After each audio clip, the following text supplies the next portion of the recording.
Hello. Pinhead's got his hat on, which means it's Christmas. It is Christmas Eve 2024, to be precise, as I talk to you. And so I tried to find something to read relevant to the season. Elsewhere on this channel, you'll find my serialization of A Christmas Carol, also me reading A Night Before Christmas and a Christmas themed story by Ambrose Bierce called The Applicant. I'm going to read a story by Cynthia Asquith, Lady Asquith, if you will. And this is the second of her stories that I've recorded.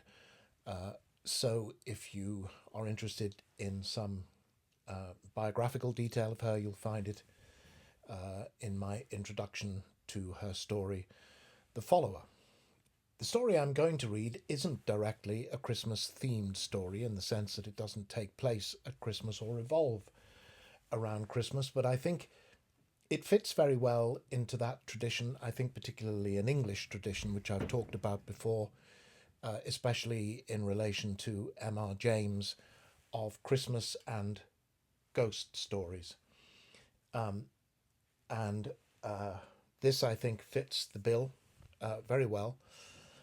Being, set in London, dank, foggy streets, antique shops, all of that, I think it fits the bill pretty well. And if you were looking for it, I suppose also the message as such in the story fits perhaps with the season and isn't so far away with the themes that Dickens and Bierce are both dealing with in their stories. The story is The Corner Shop, which was apparently also published sometimes as The Jade Frog. And it was originally published in 1926 in a collection called Ghost Stories, 16 New Tales of the Uncanny. But in her own collection, which is the edition that I have here, published in 1947 by Arkham Books. That's what I'm going to be reading from today, and it has been anthologized frequently, I believe most recently in Roald Dahl's collection of ghost stories. It reminds me somewhat of, it feels as though it would fit very well into an Amicus film, Tales from the Crypt, Vault of Horror, that kind of thing. It's a beautifully crafted ghost story, I think. I hope you'll share my opinion. This is The Corner Shop by Cynthia Asquith. Peter Wood's executors found their task a very easy one. He had left his affairs in perfect order. The only surprise yielded by his methodical writing table was a sealed envelope on which was written, "Not wishing to be bothered by well-meaning research societies, I have never shown the enclosed to anyone. But after my death, all are welcome to read what, to the best of my knowledge, is a true story." The manuscript bears a date 3 years previous to the death of the writer, and is as follows. I have long wished to record an experience of my youth. I won't attempt any diagnosis. I draw no conclusions. I merely narrate certain events. One foggy evening, after a day of enforced idleness in my chambers, I had just been called to the bar, I was rather dejectedly walking back to my lodgings when my attention was drawn to the brightly lit window of a shop. Seeing the word "Antiques" on its signboard, and remembering that I owed a wedding present to a lover of bric-a-brac, I grasped the handle of the green door. Opening with one of those cheerful tinkling bells, it admitted me into a large, rambling premises, thickly crowded with all the traditional litter of a curiosity shop. Pieces of armour, warming pans, cracked and misted mirrors, church vestments, spinning wheels, brass kettles, chandeliers, gongs, chessmen, and furniture of every size and every period. But in spite of all the clutter, there was none of the dusty gloom one associates with such collections. Far from being dingy, the room was brightly lit, and a crackling fire leapt up the chimney. In fact, so warm and cheerful was the atmosphere that after the cold dark fog outside, it struck me as most agreeable. At my entrance, a young woman and a child, by their resemblance obviously sisters, rose from armchairs. Bright, bustling, gaily dressed, they were curiously unlike the type of person who usually presides over such wares. A flower or a cake shop would have seemed a far more appropriate setting. Inwardly awarding them high marks for keeping the place so clean, I wished them good evening. Their smiling faces and easy manners made a very pleasant impression on me, but though the elder sister was most obliging in showing me all around the treasures and displayed considerable knowledge as well as appreciation, she seemed wholly indifferent as to whether or not I made any purchase. Finding a small piece of Sheffield plate very moderately priced, I decided it was the very present for my friend. Explaining that I was without sufficient cash, I asked the elder sister if she would take a cheque. "Oh, certainly," she answered briskly, producing pen and ink. "Will you please make it out to the corner curio shop?" It was with conscious reluctance that I left the cheerful precincts and plunged back into the saffron fog. "Good evening, sir. Always pleased to see you at any time," rang out the elder sister's pleasant voice, a voice so engaging that I left almost with a sense of having made a friend. I suppose it must have been a week later that, as I walked home one bitter cold evening, fine powdery snow brushing against my face and a cutting wind lashing down the streets, I remembered the welcoming warmth of the cheerful corner curio shop and decided to revisit it. I found myself to be in the very street, and there was the very corner. It was with a sense of disappointment out of all proportion to the event that I found the shop wearing that baffling shut-eyed appearance and read the uncompromising word "closed." An icy gust of wind whistled round the corner. My wet trousers flapped dismally against my chapped ankles. I longed for the warmth and glow within, and felt annoyingly thwarted. Rather childishly, for I was certain the door was locked, I grasped the handle and shook it. To my surprise, it turned in my hand, but not in answer to my pressure. The door was pushed open from the inside, and I found myself peering into the dimly lit countenance of a very old, frail-looking little man. "Please, do come in, sir," said a gentle, rather tremulous voice, and feeble footsteps shuffled away in front of me. It is impossible to describe the altered aspect of the place.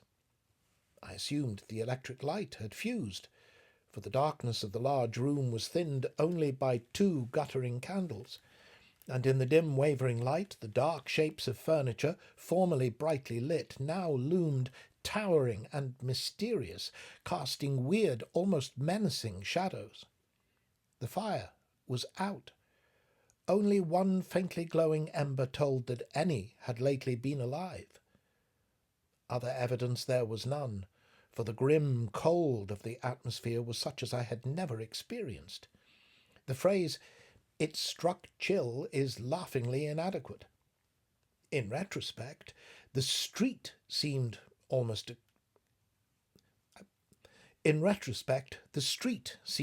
agreeable.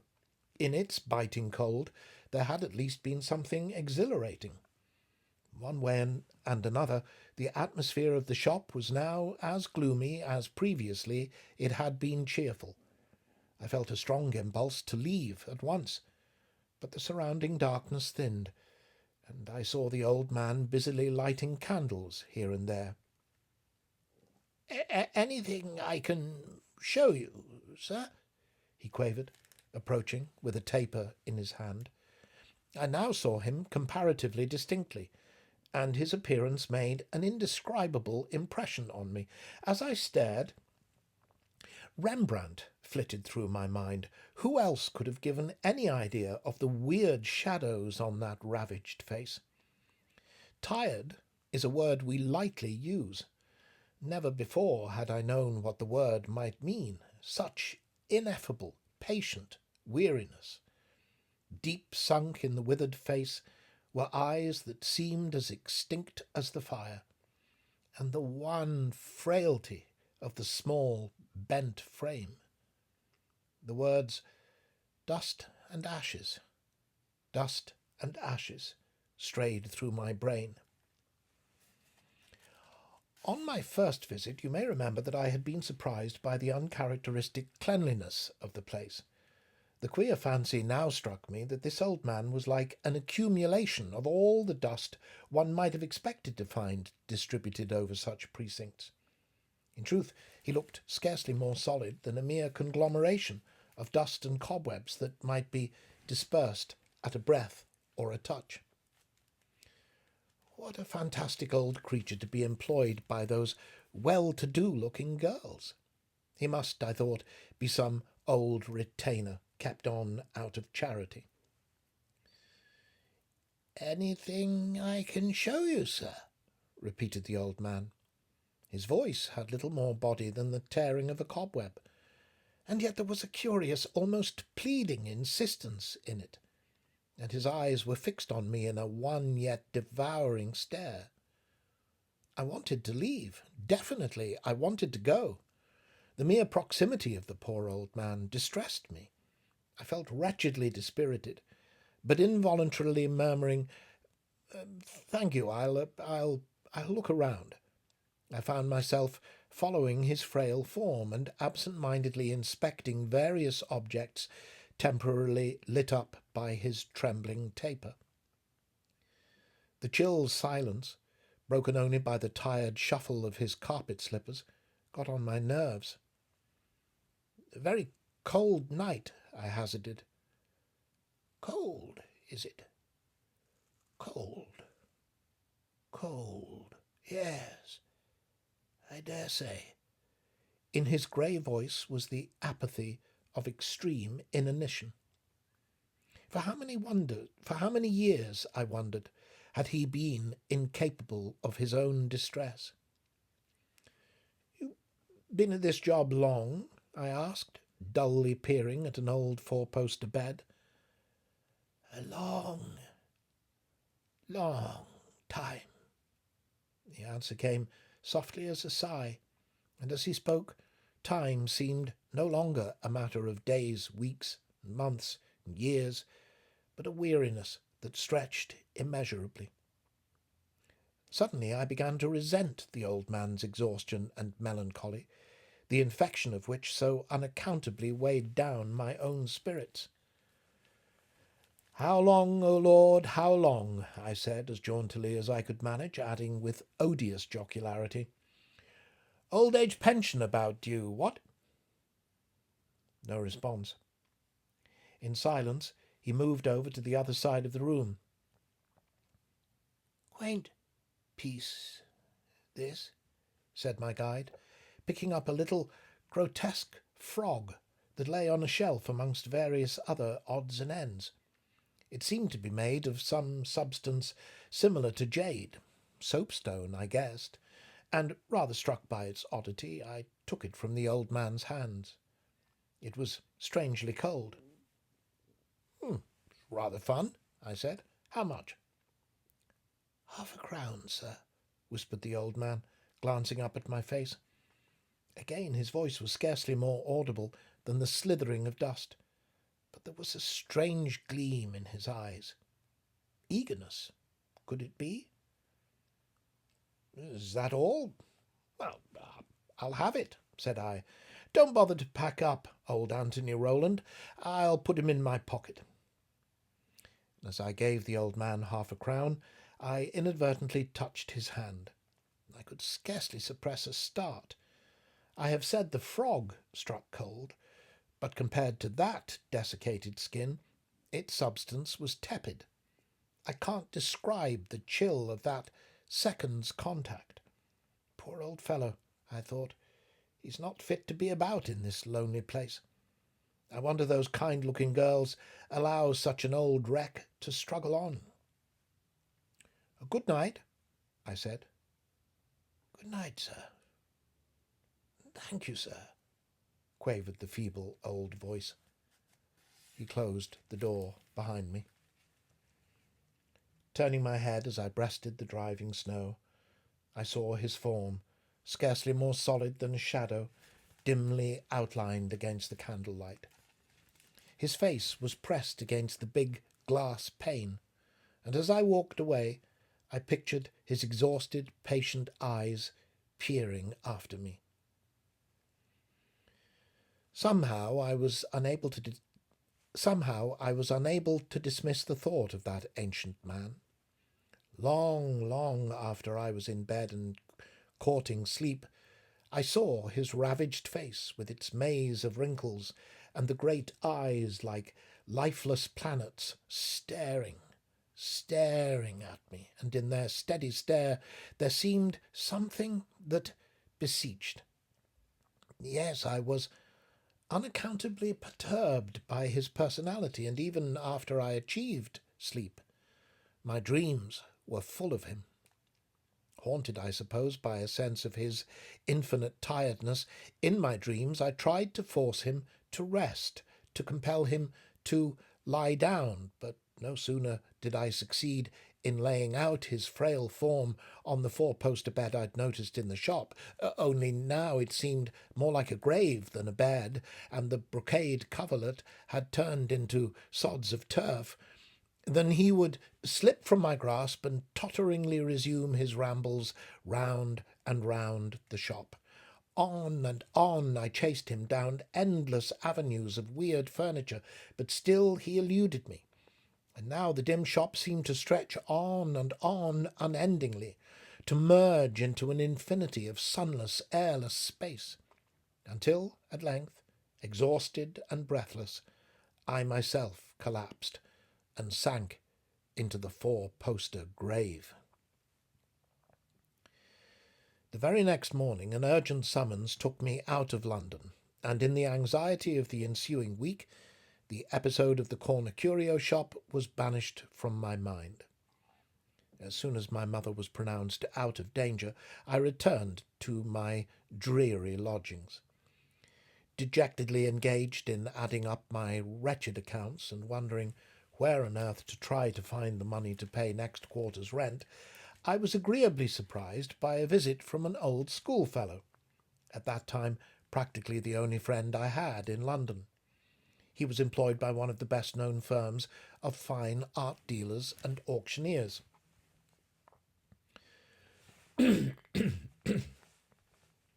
Excuse me. After a minute's conversation, he got up in search of a light. My back was turned to him. I heard the sharp scratch of a match, followed by propitiating noises to his pipe. Suddenly these were broken off by an exclamation. "Good God, man," he said. "Where did you get this?"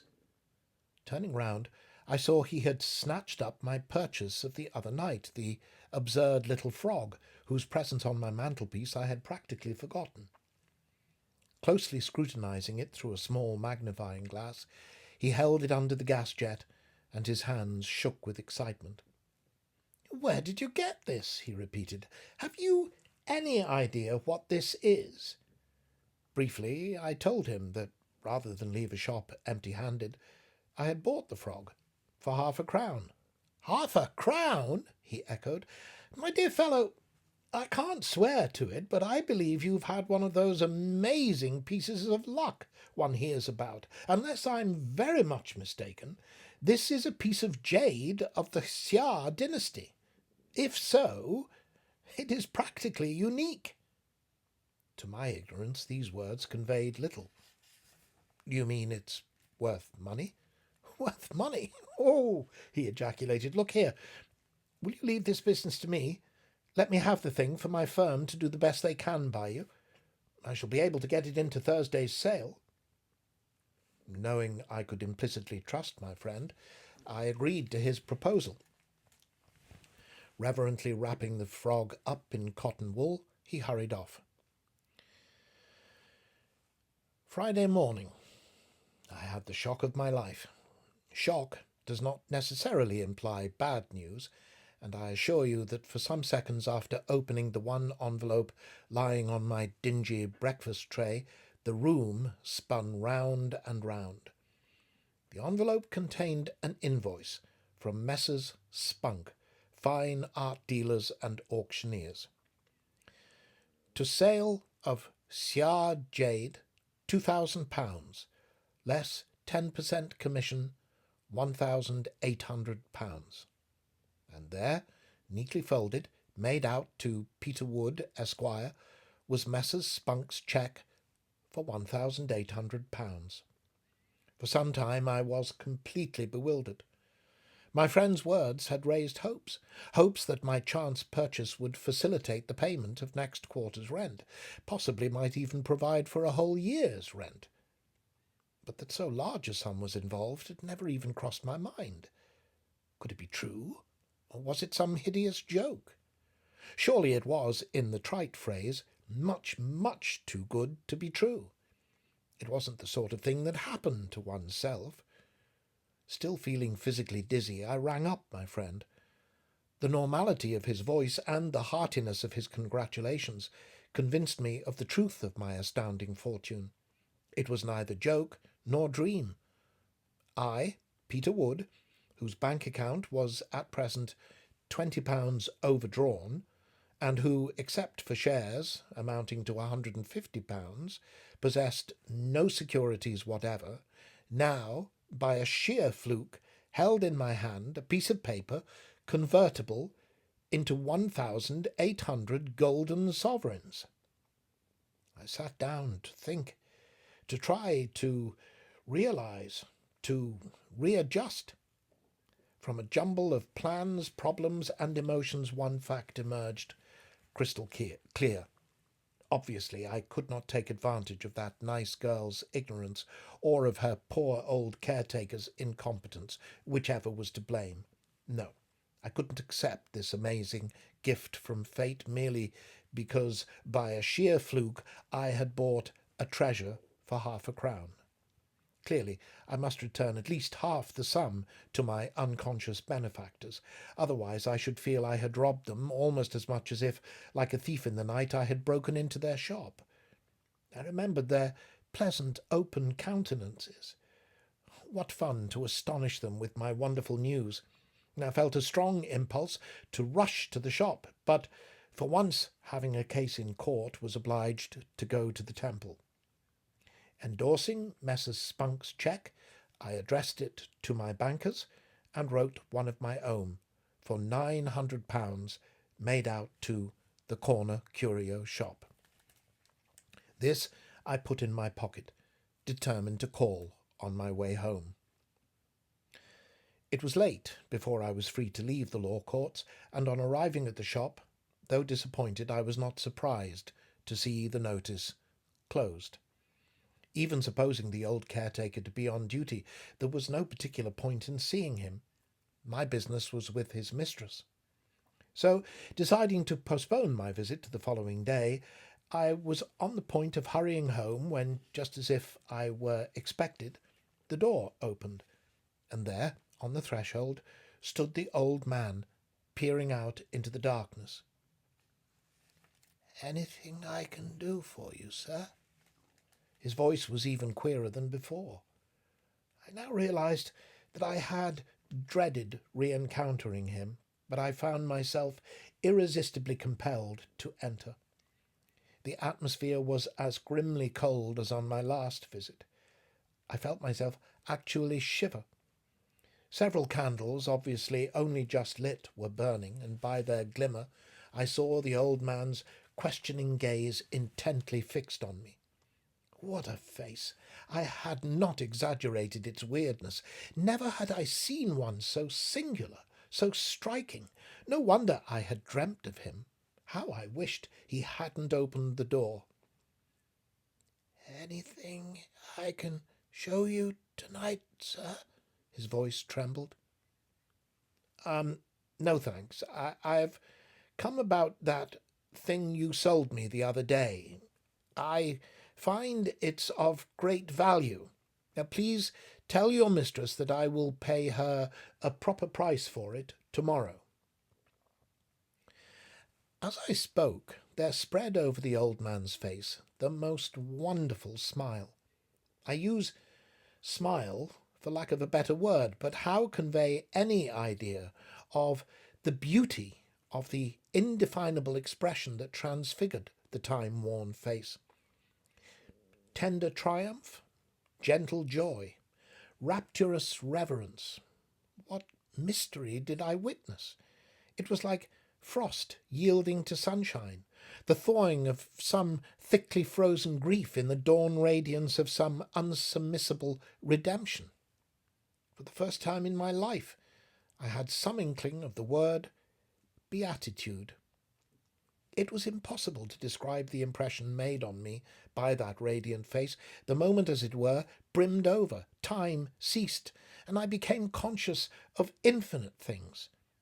The silence of the shop was now broken by the gathering itself together sound of an old clock about to break into speech. I turned my head towards one of those wonderful, intricate pieces of medieval workmanship, a Nuremberg grandfather clock. From a recess beneath its exquisitely painted face, quaint figures emerged, and while one struck a bell, others demurely stepped through the mazes of a minuet. My attention was riveted by the pretty spectacle, and not till the last sounds had trembled into silence did I turn my head. I found myself alone. The old man had vanished. Surprised at his leaving me, I looked all around the large room.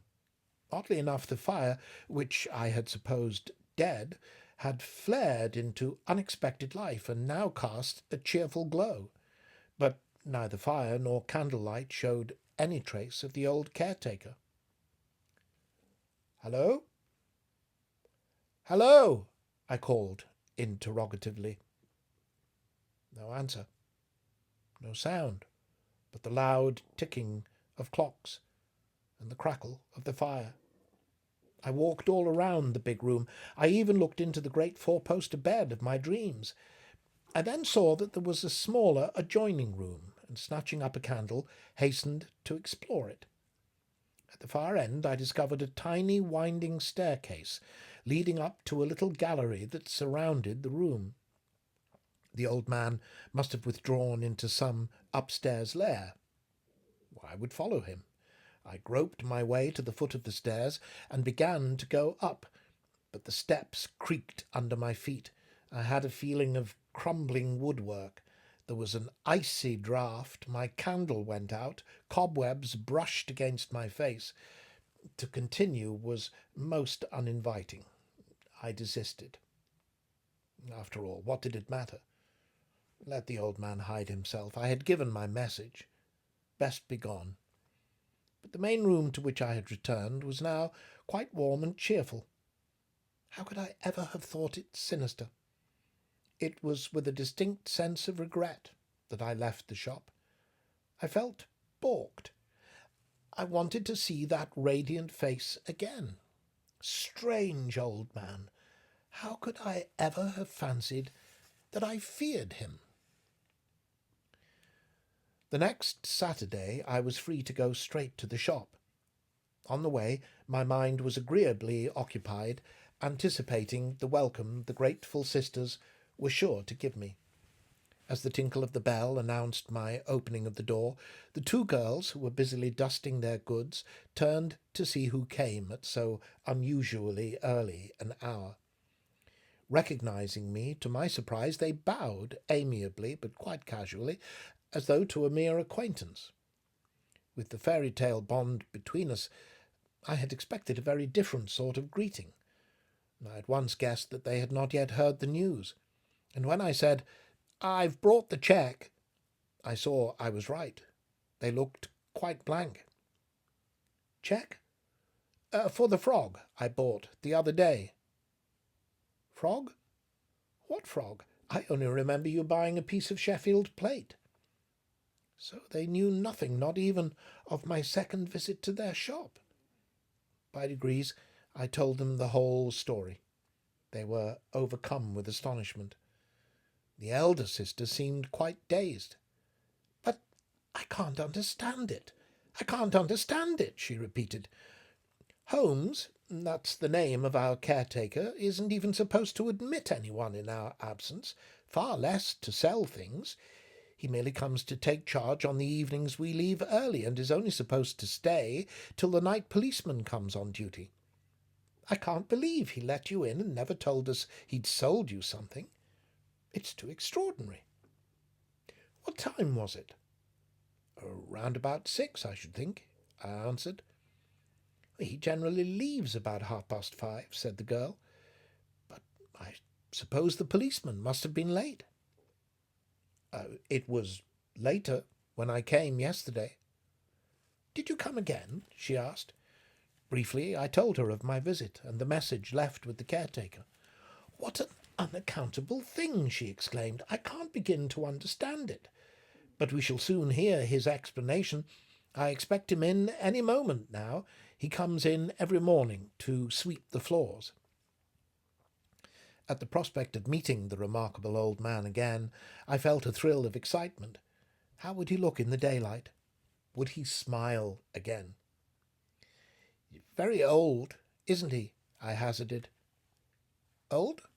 Well, yes, I suppose he is getting on, but it's a very easy job. He's a good, honest fellow. I can't understand his doing anything on the sly. I'm afraid we've been rather slack in our cataloguing lately. I wonder if he sells odds and ends for himself. Oh, no, I can't bear to think it. By the way, can you remember whereabouts this frog was?" I pointed to the shelf from which the caretaker had produced the piece of jade. "Oh, from that pile. An odd lot I bought the other day for next to nothing. I haven't sorted or priced it yet. I can't remember any frog. Oh, what an incredible thing to happen!" At this moment the telephone rang. She raised the receiver. "Hello? Hello? Yes, Miss Wilton speaking." "Yes, Mrs. Holmes. What do you want?" A few seconds' startled pause, and then, "Dead? Dead? But how? Why? Oh, I am so sorry." After a few more words, she replaced the receiver and turned to us, her eyes full of tears. "Fancy," she said, "poor old Holmes, the caretaker, is dead. When he got home yesterday evening, he complained of pain, and he died in the middle of the night. Heart failure. No one had any idea there was anything the matter with him. Oh, poor Mrs. Holmes! What will she do? We must go to her at once." Both girls were so upset that I thought it best to leave. The singular old man had made so haunting an impression upon me that I was deeply moved to hear of his sudden death. How strange that, except for his wife, I should have been the very last person to speak with him. No doubt pain had seized him in my very presence, and that was why he had left so abruptly and without a word. Had death already brushed against his consciousness? That lovely, inexplicable smile, was that the beginning of the peace that passeth all understanding? Next day I told Miss Wilton and her sister all the details of the fabulous sale of the frog and presented my cheque. Here I met with unexpected opposition. The sisters showed great unwillingness to accept the money. It was, they said, all mine, and they had no need of it. You see, explained Miss Wilton, my father had a flair for this business, amounting to a sort of genius, and made quite a large fortune. And when he became too old to carry on the shop, we kept it open partly out of sentiment and partly for the sake of occupation. But we don't need to make any profit. At last I prevailed upon them to accept the money, if only to spend it on the various charities in which they were interested. It was a relief to my mind when the matter was settled. The strange coincidence of the frog proved a bond between us, and in the course of our amicable arguments we became very friendly. I got into the way of dropping in quite often, and soon began quite to rely on their sympathetic companionship. I never forgot the impression made on me by the old man, and often questioned the sisters about their poor caretaker, but they had nothing of any interest to tell me. They merely described him as an old dear who had been in their father's service for years and years. No further light was thrown on his sale of the frog. Naturally, they did not like to question his widow. One evening, when I was having tea in the inner room with the elder sister, I picked up a photograph album. Turning its pages, I came on a remarkably fine likeness of the old man. There before me was the strange, striking countenance, but obviously this photograph had been taken many years before I ever saw him. The face was fuller, and had not yet acquired the infinitely wearied, fragile look I remembered. But what magnificent eyes! Certainly there was something extraordinarily impressive about the man. What a splendid photograph of poor old Holmes, I said. A photograph of Holmes? I'd no idea there was one, she said. Let's see. As I handed her the open book, Bessie, the younger sister, looked in through the open door. I'm off to the movies now, she called out. Father's just rung up to say he'll be round in a few minutes to have a look at that Sheraton sideboard. All right, Bessie, I'll be here, and very glad to have his opinion, said Miss Wilton, taking the album from my hand. There were several other photographs on the same page. But I don't see one of old Holmes, she said. I pointed out the photograph. That, she exclaimed. Why, that's my dear father. Your father? I gasped. Yes. Well, I can't imagine two people more unlike. It must have been very dark when you saw Holmes. Yes. Yes, it was very dark, I said quickly to gain time to think, for I felt quite bewildered with surprise. No degree of darkness could possibly account for any such mistake. I had no moment's doubt as to the identity of the man I had taken for the caretaker with the one whose photograph I held in my hand. But what an amazing, unaccountable affair! Her father? Why on earth should he have been in the shop, unknown to his daughters, and for what possible motive had he concealed his sale of the frog? And when he heard of its value, why leave the girls under the impression that it was Holmes, the dead caretaker, who had sold it? Had he been ashamed to confess his own inadvertence, or was it possible that the girls had never told him the sequel to his sale? Did they perhaps not want him to know of their sudden acquisition? What strange family intrigue was this into which I had stumbled? But whoever it was who had been so secretive, it was none of my business. I didn't want to give anyone away. No, I must hold my tongue. The younger sister had announced her father's approaching arrival. Would he recognize me as his customer? If so, it might be rather embarrassing. It's a splendid face, I said shyly. Isn't it? She said with pleased eagerness.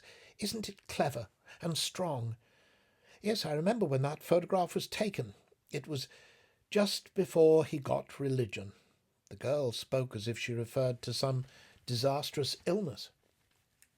Did he suddenly become very religious?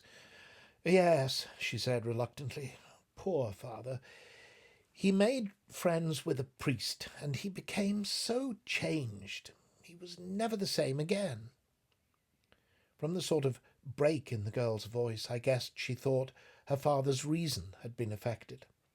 Did this explain the whole affair? On the 2 occasions when I saw him, was he wandering in mind as well as body? Did his religion make him unhappy? I ventured to ask, for I was most anxious to get more light on the strange being before I met him again. Oh, yes, dreadfully. The girl's eyes were full of tears. You see, it was... She hesitated, and after a glance at me, went on. There's really no reason why I shouldn't tell you. I've come to look on you as a real friend. Poor father came to think he had done something very wrong. He couldn't quiet his conscience. You remember me telling you of his extraordinary flair? Well, his fortune was really founded on 3 marvellous strokes of business. You see, he had exactly the same sort of luck you had here the other day. That's why I'm telling you. It seems such an odd coincidence. She paused. Please go on, I urged. Well, you see, on 3 separate occasions he bought for a few shillings objects that were of immense value. Only unlike you, he did know what he was about. The money he realized on their sale was no surprise to him. Unlike you, he did not then see any obligation to make it up to the ignorant people who had thrown away fortunes. After all, most dealers wouldn't, would they? She asked almost angrily. Well, father grew richer and richer. Years later, he met this priest, and then he seemed to go, sort of, morbid. He came to think that our wealth was founded on what was really no better than theft. He reproached himself bitterly for having taken advantage of those 3 men's ignorance and allowed them to chuck away fortunes. Unfortunately, in each case he succeeded in discovering what had ultimately happened to those he called his victims. Most unfortunately, all 3 customers had died in destitution. This discovery made him incurably miserable. 2 of these men had died without leaving any children, and as no relations were found, he could not make amends. He traced the son of the 3rd to America, but there he too had died, leaving no family, so poor father could find no means of making reparation. That was what he longed for, to make reparation. His failure preyed and preyed on him until his poor dear mind became quite unhinged. As religion took stronger and stronger hold on him, he got a queer sort of notion into his head, a regular obsession. The next best thing to doing a good action, he would say, is to provide someone else with the opportunity for doing one. To give him the cue. In our sins, he would say, Christ is crucified afresh. Because I sinned against him, I must be the cause of 3 correspondingly good actions to counterbalance my own bad ones. In no other way can I atone for my crimes against Christ, for crimes they were. In vain we argued with him, saying he had done only as nearly all other men would have done. It was no use. Other men must judge for themselves, he would say. I have done what I know to be wrong. And he got more and more fixed in his idea of expiation. It became real religious mania. Determined to find 3 human beings who, by their good attractions, would, as it were, cancel the pain caused to divinity by what he called his 3 crimes, he busied himself in finding insignificant-looking works of art which he would offer for a few shillings. Poor old father! Never shall I forget his joy when one day a man returned a vase he had bought for 5 shillings and then discovered to be worth £500, saying, "I think you must have made a mistake, just as you did, bless you." 5 years later, a similar thing occurred, and he was, so radiant.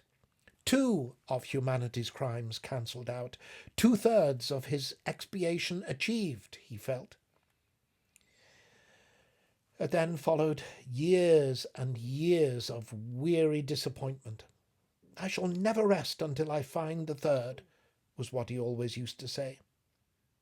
And here the girl began to cry, hiding her face behind her hands and murmuring, "Oh, if only you had come sooner." I heard the doorbell ring.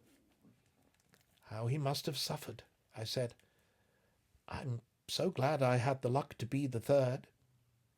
"Is he satisfied now?" Her hands dropped from her face, and she stared at me. "Well, I'm so glad I'm going to meet him again," I said, as I heard distant footsteps. "Meet him?" she echoed in amazement, as the footsteps approached. "Well, yes. Well, I may stay, mayn't I? I heard your sister say your father would soon be here."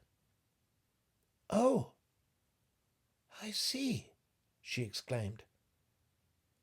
"Her father. Bessie and I are only stepsisters.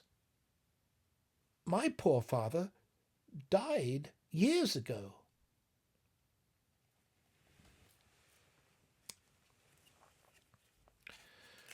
As always, thank you for watching. Thank you for listening. I will wish you all a Merry Christmas on whatever festival you celebrate, or if you celebrate no festival at all. I hope you have a damn fine time doing it. Thank you. Best wishes to all of you. Peace and pain.